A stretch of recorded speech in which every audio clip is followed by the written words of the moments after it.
오늘 우리에게 주신 하나님의 말씀은 요한복음 21장 18절에서 22절입니다.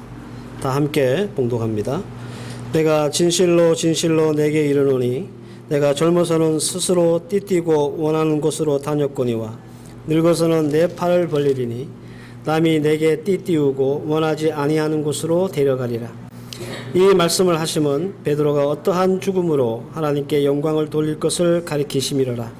이 말씀을 하시고 베드로에게 이르시되 나를 따르라 하시니 베드로가 돌이켜 예수께 사랑하시는 그 제자가 따르는 것을 보니 그는 만찬석에서 예수의 품에 의지하여 주님을 파는 자가 누구이니까 묻던 자더라.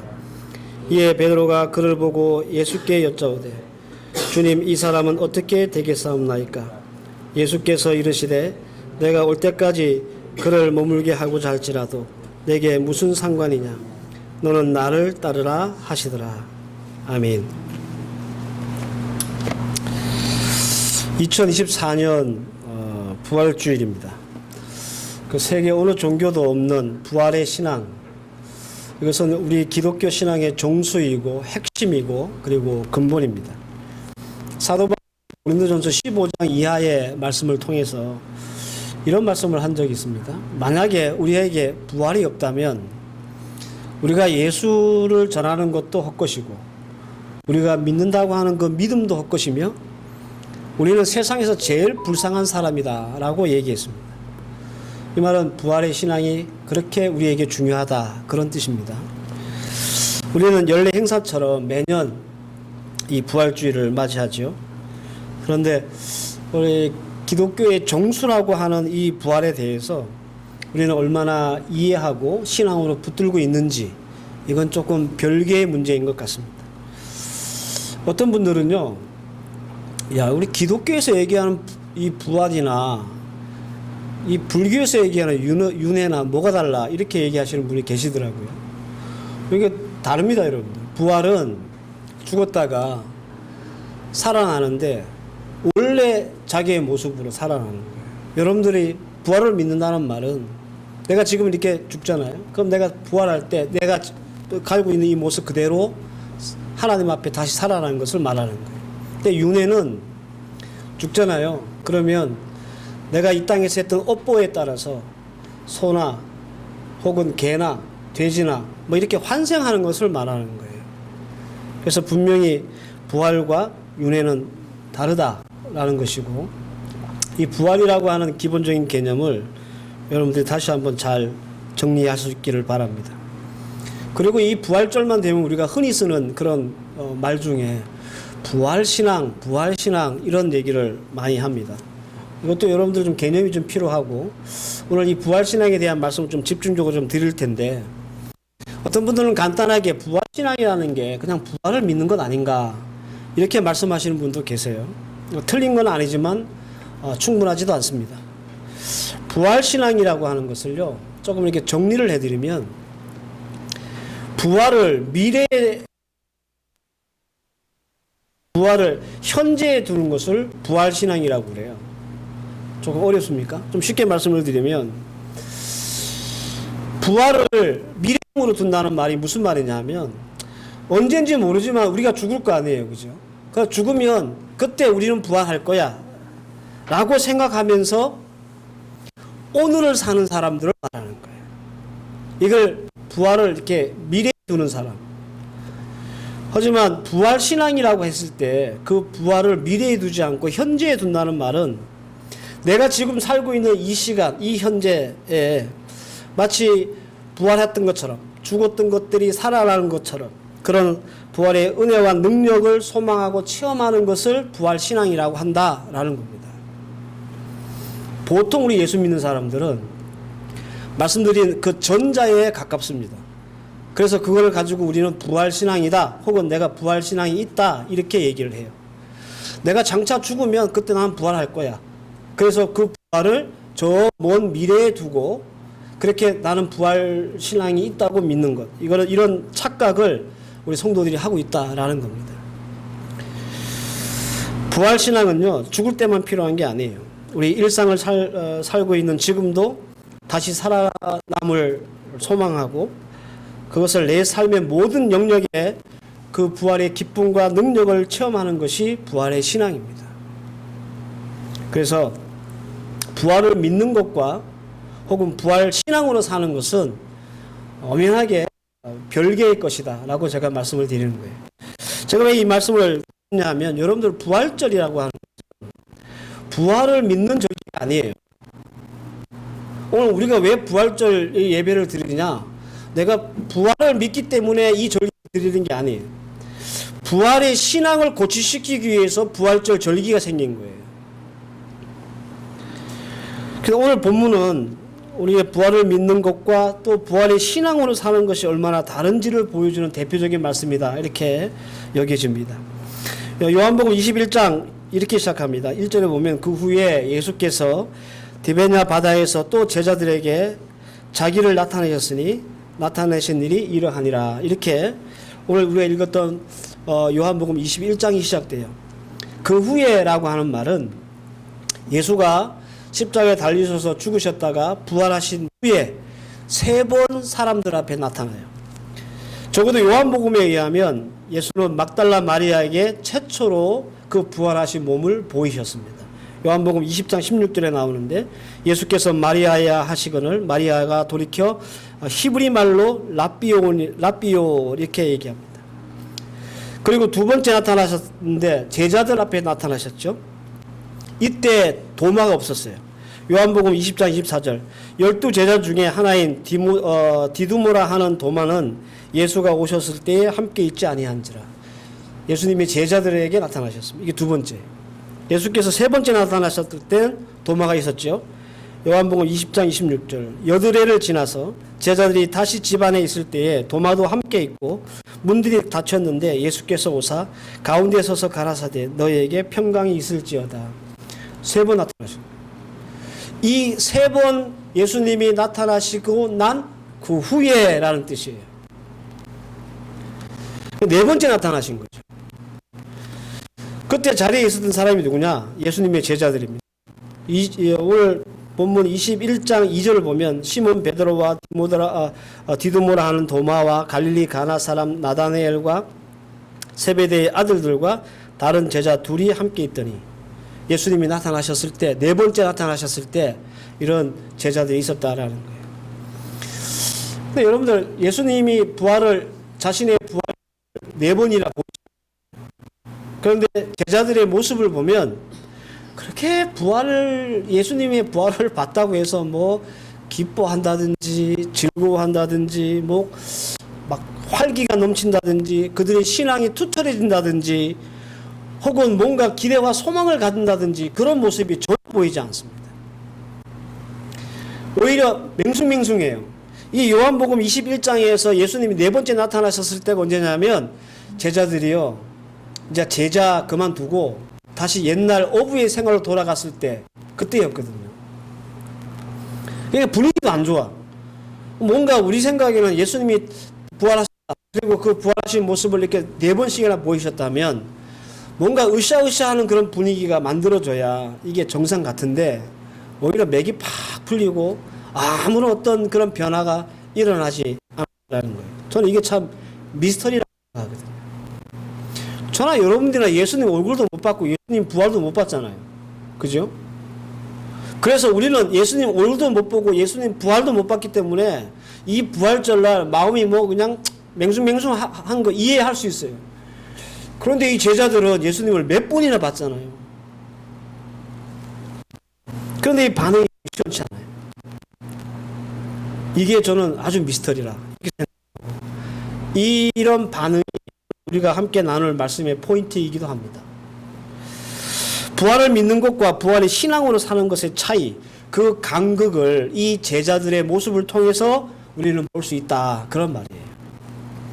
자, 그러면 부활을 믿는 수준에서 부활 신앙으로 사는 수준은 어떻게 다른 것인지, 내가 부활을 단순히 믿는 것과 그리고 부활을 믿는 그 신앙으로 사는 것이 뭐가 다른 건지, 그리고 신앙이라고 할 때 그 부활의 신앙은 어떤 것을 말하는 것인지 오늘 말씀을 통해서 함께 나누면서 이 부활절 말씀을 드리겠습니다. 먼저는 첫 번째는 우리는 왜 부활을 믿는 수준에서 부활 신앙으로 사는 그런 성도로 옮겨가야 하는가, 그 당위성에 대한 말씀을 드릴 수밖에 없어요. 오늘 본문은 아니지만 21장 3절을 보시면 시몬 베드로가 나는 물고기 잡으러 가노라 하며 저희가 우리도 함께 가겠다 하고 나가서 배에 올랐으나 이 밤에 아무것도 잡지 못하였더니 이렇게 말합니다. 제자들은 여러분들 예수님의 부활을 믿었을까요? 안 믿었을까요? 이 제자들이 예수님의 부활을 믿었을 것 같아요? 안 믿었을 것 같아요? 네? 믿었겠죠. 왜냐하면 봤잖아요, 부활하신 예수님을. 그러니까 부활은 믿었어요. 도마 같은 경우는 의심이 많은 사람이라서 예수님 나타났을 때 자기가 손으로 직접 만져봤잖아요. 예수님이 못 박힌 손, 찔리신 창에 허리에 창 자국, 그저 다 만져봤잖아요. 이 제자들은 예수님의 부활을 확실히 믿은 사람은 분명합니다. 우리야 못 믿을 수 있어. 왜? 우리는 못 봤으니까. 그죠? 근데 제자들은 달라요. 확실히 확인했어요. 그런데 부활을 믿었던 제자들의 모습을 여러분들 한번 보십시오. 옛날로 회개했잖아요. 그들이 예수님의 부활을 믿었다고 해서 더 나은 믿음의 사람이 되었다든지 더 나은 사역을 감당했다든지 이런 모습은 안 보이고 원래 자신들의 그 직업 업으로 다시 돌아갔어요. 예수님과 함께 하면서 이 3년 동안 이 제자들을 이만큼 올려놨는데 부활을 확인하고 난 이 제자들이 다시 이만큼 뒤로 왔다는 거예요. 사람 잡는 어부에서 다시 고기 잡는 어부로 다시 원상복귀되었습니다. 3년간 예수님과 동고동락하면서 온갖 예수님이 베푸시는 기적도 받고 가르침도 받았던 이 제자들의 모습이 이 모양이에요. 더군다나 이들은 예수님의 부활을 직접 확인했고 눈으로 봤어요. 그런데 이들에게 나타난 분명한 현상이 뭐냐? 퇴보, 후퇴입니다. 믿음의 퇴보와 후퇴가 있었어요. 부활을 믿었는데.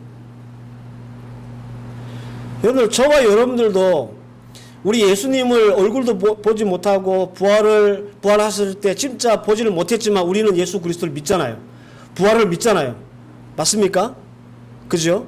그런데 우리가 예수님의 부활을 믿는 수준에서만 머물러 있으면 우리에게도 어떤 현상이 벌어지냐면 믿음의 후퇴가 생기는 거예요. 누구처럼? 이 제자들처럼. 그래서 우리가 내가 예수 그리스도의 부활을 믿어 라고 하는 그 수준으로 내가 부활 신앙을 갖고 있다고 얘기하면 안 되는 거예요.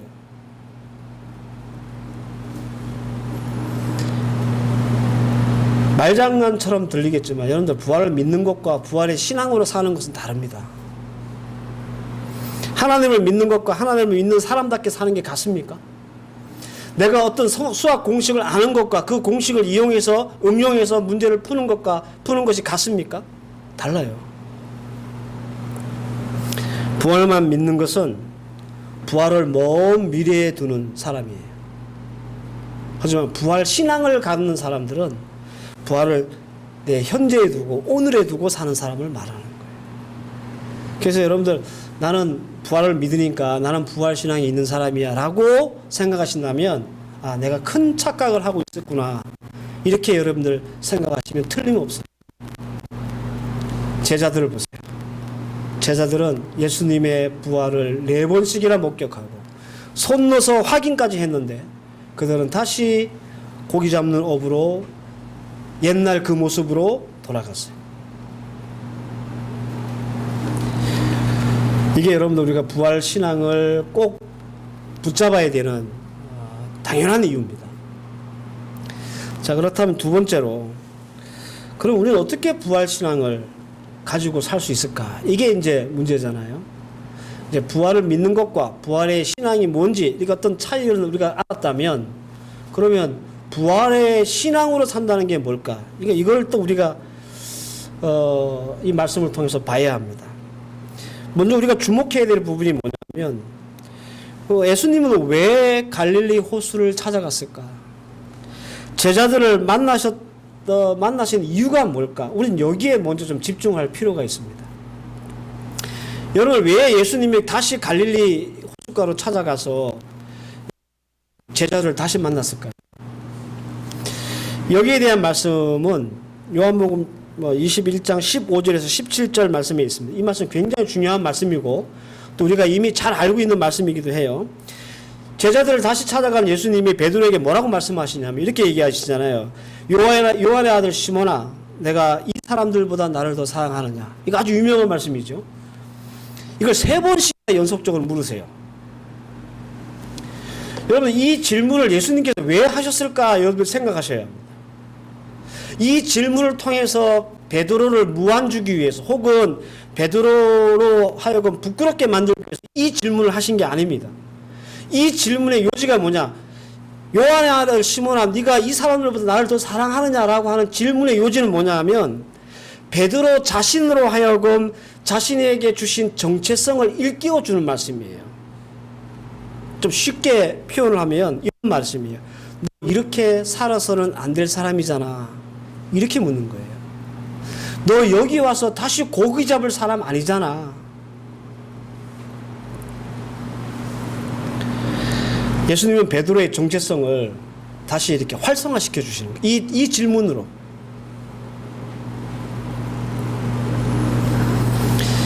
예수님은 제자들을 처음 부르셨을 때 이미 이 정체성을 주셨어요. 예수님이 제자들을 부르시잖아요. 이제 막 사역 시작하셨을 때 마태복음 4장 19절 말씀에 말씀하시되 나를 따라오라. 내가 너희를 사람을 낚는 어부가 되게 하리라. 이게 예수님이 제자들을 부르셨을 때 주셨던 정체성이야. 야, 니네들 다 고기 잡는 어부들이지. 이제는 고기 안 잡고 사람을 낚는 어부가 되게 해줄게. 이게 이들에게 주신 정체성이었단 말이에요. 그들은 그 정체성을 가지고 3년 동안 예수님과 동고동락하며 살았습니다. 그런데 예수님이 부활하셨고 부활하신 것을 보고 확인했음에도 불구하고 그 정체성을 잃어버린 거예요. 그래서 예수님이 정체성을 잃어버린 그 제자들을 다시 찾아가셔가지고 물으신 거예요. 너 이 고기 잡는 어부로 살 게 아니잖아. 근데 여러분들, 예수님은 이게 제자 베드로에게만 이 질문을 하시는 게 아니에요. 2024년 부활주의를 맞이하는 우리 성도들에게도 똑같은 말씀으로 우리에게 질문하세요. 누구의 아들 아무개 집사야? 네가 이 모든 사람보다 나를 더 사랑하느냐? 이게 무슨 말이냐면 너 장사만 하고 살 사람 아니잖아. 너 애만 키우려고 이 땅에 나온 게 아니잖아. 이런 질문과 똑같은 질문이에요.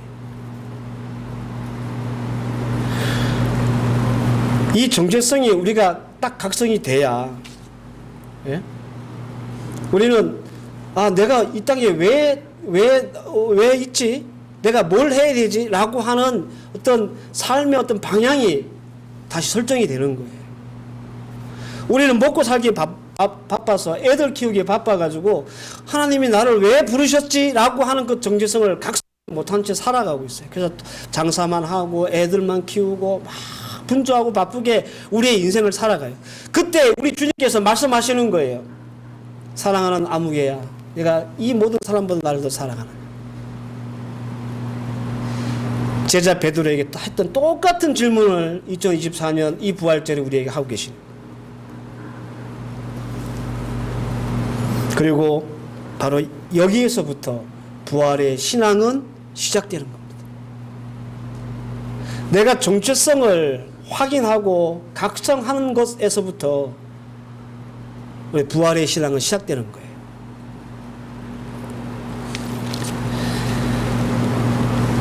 예수님은 우리에게 사람 낚는 어부의 정체성을 주셨는데 우리도 제자들처럼 고기 남는 어부로 그냥 살아가고 있다. 그런 말입니다. 내 생업이나 가정이나 자녀나 학업에 고기만 잘 잡고 많이 잡으면 나는 인생 성공한 거야. 잘 사는 거야. 그렇게 생각하고 그렇게 하루하루를 산다는 거예요. 그래서 부활의 신앙이 뭔지 관심도 없고 감도 못 잡아요.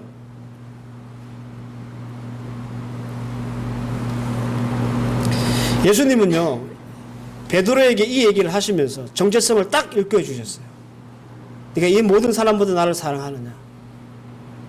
너 고기 잡는 업으로 살 거야?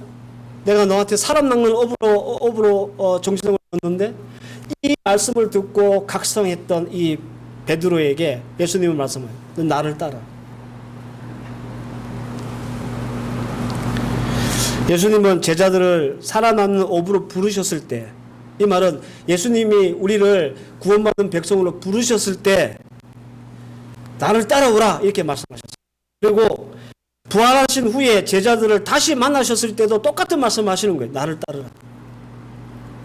이 말은 우리가 고기를 잡는 어부가 아니라 사람 낚는 어부의 어떤 정체성을 회복하고 깨닫고 각성하면 그 다음부터 우리에게 일어날 일이 뭐냐면 주를 따르는 일이란 말이에요.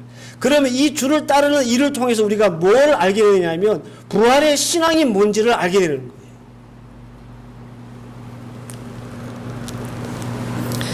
예수를 따르는 삶을 살 때 우리는 정체성을 각성하게 되고 이 각성으로 인해서 부활이 미래형이 아니라 현재형이 되는 거예요.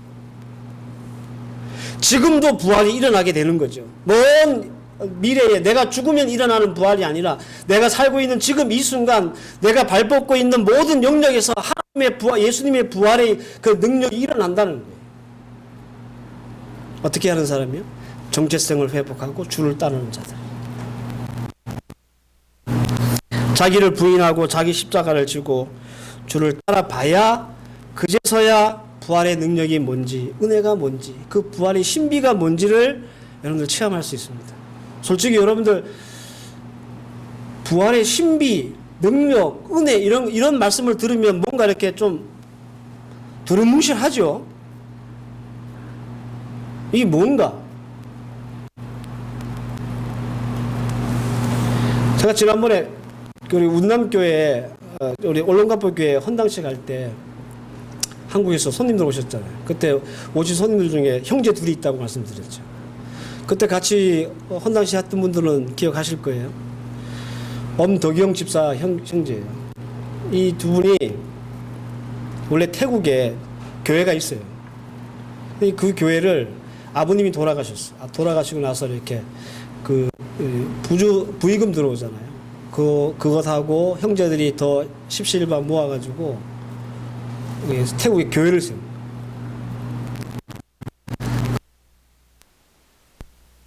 매년 가는 거예요. 매년 가서 같이 예배도 드리고 또 교회 필요한 것도 이렇게 사다 주고 그랬어요. 매년 그랬어요. 그 얘기를 그 집사님도 저한테 했어요. 근데 요번에 당시 때 요번에 우리 올롱가포 환경 개선 그 사업할 때 이 엄동영 그 집사님 가정도 꽤 많이 헌금하셨거든요. 이분이 하는 말이 그런 거예요. 만약에 그 아버지 돌아가시고 나서 이제 그 부의금을 다른 데 썼다면 어떻게 됐을까? 근데 하나님의 교회를 짓고 거기에서 예배드리고 이 모습을 가서 보잖아요. 그러니까 막 놀랍대요. 감사하고 감격이 되대요. 왜냐하면 그 교회를 통해서 새롭게 예수를 믿고 구원받고 부활의 은혜를 체험하는 사람 눈으로 보니까 그게 뭐 너무 기쁜 거예요, 이분이. 그래서 계속 가는 거예요. 주를 따라보지 않는 사람들은요, 부활의 신앙이 뭔지 그 신비와 은혜와 능력을 체험할 수가 없어요. 맹탕이에요, 맹탕. 맹숭맹숭해요. 내가 주를 따라보지도 않았는데 부활의 신앙으로 살고 부활의 능력을 체험한다. 이건 거짓말입니다. 내가 주님의 말씀을 붙잡고 주의 말씀 따라서 원수를 사랑해 보고 그를 위해서 축복해 보고 그를 위해서 기도하면 그때 부활의 신앙이 뭔지 부활의 능력과 은혜가 뭔지 신비가 뭔지 그때서야 알게 되는 거예요. 내가 원수 하고 그러잖아요. 그러니까 하나님을 따라 말씀 따라 주를 따라 살지 않으면 그게 부활이 뭔지 신비가 뭔지 아무것도 몰라. 그래서 주님께서 말씀하시는 거예요. 나를 따르라.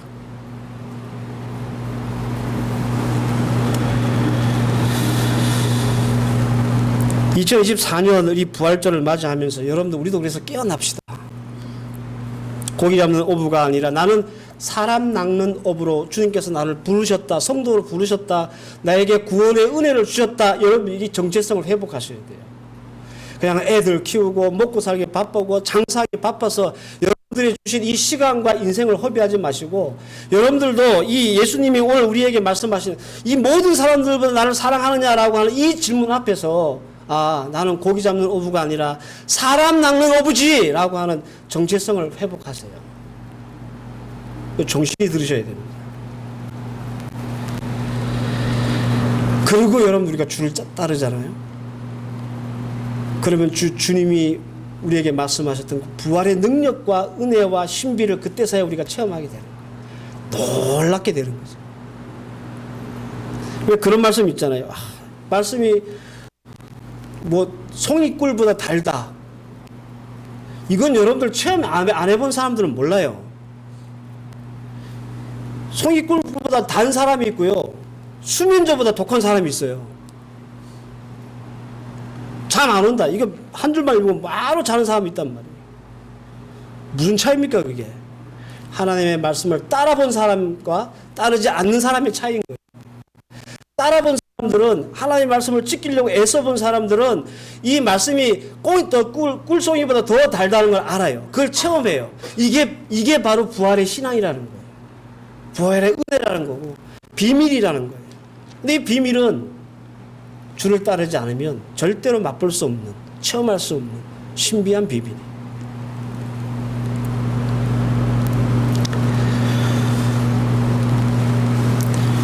예수님의 부활을 목격했다고 해서 혹은 예수님이 부활하셨다는 것을 손으로 확인하고 눈으로 확인했다고 해서 부활의 신앙과 능력과 은혜가 생기는 건 아닙니다. 예? 여러분들이 마음속으로 때려 죽어도 나는 예수님의 부활을 믿어 라고 하는 그런 믿음이 있다고 해서 여러분들이나 저나 부활의 신앙으로 살 수 있는 건 아니라는 거예요. 부활의 능력과 은혜를 체험하고 신비를 체험할 수 있는 게 아니라는 거예요. 오히려 우리가 사람 낚는 어부의 정체성을 회복하고 주를 따르는 삶을 살 때 비로소 우리는 부활의 신비를 맛보게 되는 거예요. 이게 우리 예수 믿는 사람들의 믿음의 정수입니다. 2024년 이 부활절을 보내면서 우리 모두가 고기 잡는 어부에서 사람 잡는 어부로 세상을 쫓는 사람에서 주를 따르는 성도로 그렇게 거듭나는 그런 이 부활절이 되었으면 좋겠습니다. 그래서 우리의 수준이 부활을 믿는 수준이 아니라 부활의 신앙으로 사는 성도들 그 수준으로 올라가서 우리의 삶 속에서 부활이 뭔지, 부활의 능력이 뭔지, 부활의 은혜와 신비가 뭔지를 체험해 나갈 수 있는 그런 믿음의 귀한 사람들 될 수 있기를 바랍니다. 네, 오늘 더 말씀을 많이 드려야 되는데 오늘 시간이 제한적이라서 이 정도만 하고 오늘 말씀을 마치겠습니다. 주신 말씀이라도 여러분 잘 붙잡고 이 부활주일날 내가 이제껏 고기만 잡는 어부로 살았나 이런 생각과 동시에 자신을 돌아볼 수 있는 그런 시간 되시기를 주의 이름으로 축원합니다. 기도하십시다. 하나님 은혜를 감사합니다. 어김없이 2024년 부활주일을 맞이했는데 왜 우리의 마음은 이렇게 맹숭합니까? 왜 우리에게는 부활의 능력, 은혜, 신비라는 것이 아무런 감흥 없이 이렇게 들려옵니까? 그 이유는 우리가 사람 낚는 어부라고 하는 정체성을 잃어버렸기 때문이고 주를 따르는 자가 아니기 때문입니다. 오늘 주신 말씀 잘 기억해서 우리는 고기 잡는 어부로 일평생 살아가야 되는 사람이 아니라 사람 낚는 어부로 살아가는 정체성을 가지고 주를 따라 살아가는 하나님의 백성임을 기억하게 하시고 이런 삶을 살 때 부활의 은혜와 능력과 신비 또한 우리에게 체험될 줄 믿사오니 이 믿음으로 주를 기쁘시게 할 수 있는 하나님 백성들 되게 하옵소서. 예수님의 이름으로 기도하옵나이다. 아멘.